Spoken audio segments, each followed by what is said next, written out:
To give ourselves some memory context, this trade was actually one where I perfectly placed the green box before the trade, and I was ready to do the 5 slices method of money management, of slicing the 1.7% R into 5 slices of 2 portions, 1 portion, 1 portion, 1 portion, and taking off 2 portions at the 1.25 R, take profit 1, allowing the rest of the 60% of the R to go on with breathing room.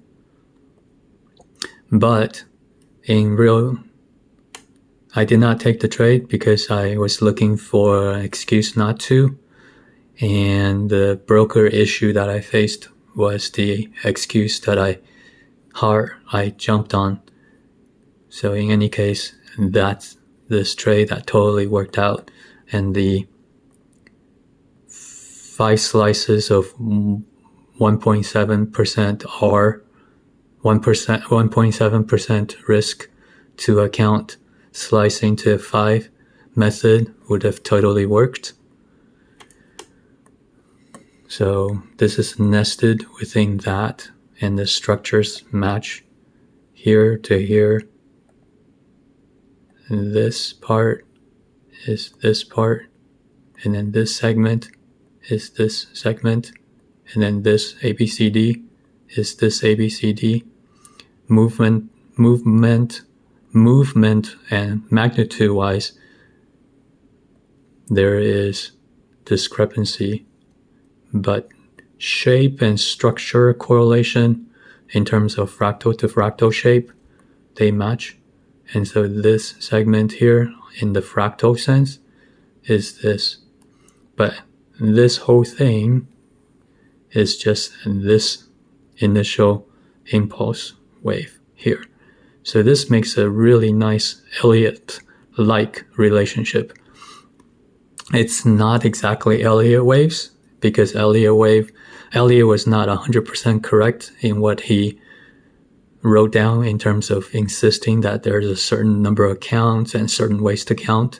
No, it's just fractal to fractal nested within here. You look at the structure of this impulse wave, and that is an Elliott term. However, the impulse doesn't have to be 1, 2, 3, 4, 5. It could be. You can see how it might be 1, 2, 3, but then 5 in Elliott terms would be too large here, and he would reject this as an Elliott wave. So he got too much into the rigid rules.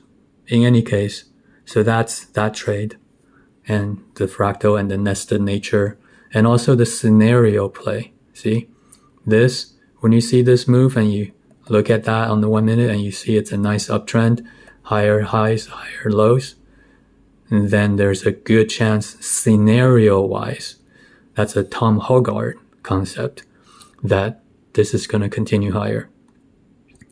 The next day, another scenario based play and fractal nested based play, in that this move right here from R to S is RSU, and in terms of physically, the physical correlation is this to there on the 1 minute versus the 8 minute. Fractal correlation, RSTU, very clear. Shape correlation, RSTU. And then interestingly, wave T here on the 8 minute is actually wave V physically on the 1 minute. And then obviously UVW will be where we are. This is physically W here. W is not labeled, but W. So impulse, this to U is R and S on the 8 minute. So again, great correlation, great trade. And then there was actually a pound trade that I'm not showing right now, but it went this way. And I picked that up too. So fractals going one way, fractals going the other way, movement up, movement down. And this scenario plays out over and over, and it's going to be bread and butter. And this is the printed version of it all. So this was the brokerage breakdown non-trade. I was looking for an excuse not to trade, and I found it. This is the next day. But I've got the brokerage issue taken care of, so it's not going to be a major issue. This pink and green box, just ignore it. It's not supposed to be there. But this is nested right here within the R and the S, as denoted by this nesting notation and this nesting notation up here. And V is physically T. V is physically T, even though fractal-wise they correlate T to T, S to S, obviously. Different scales of fractal. So all very cool stuff. And let's just briefly show you the pound, where we did just take it the other direction as well, based on the fractal nature of the impulse wave, which will be this wave here, right there. And let's see the nesting of that. Yeah, right there. So this down here, these two little prongs is these little two prongs. And if we put a box like so, we see that this breaks into this. And the reason you could put a pink and red box ahead of time, and which was what happened in real time, that I put this here before price even filled in. So nested 1 minute inside of this segment, this impulse wave down, and then shape match this to this, this to this.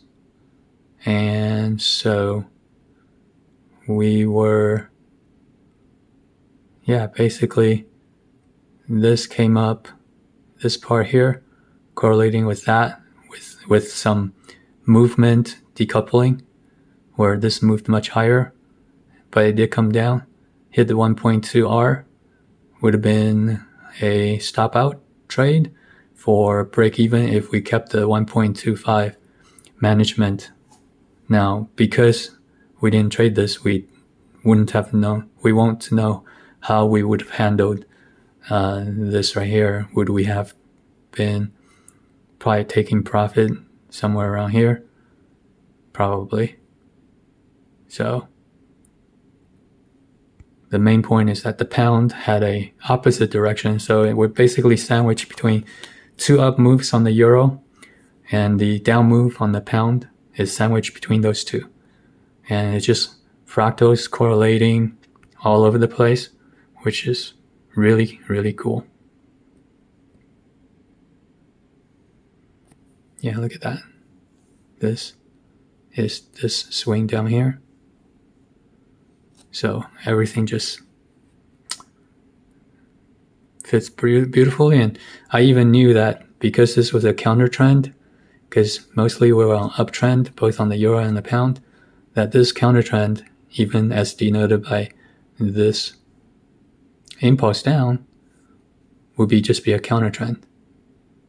And it'd be interesting if we could think about, could we take this? So, but that's research for another time.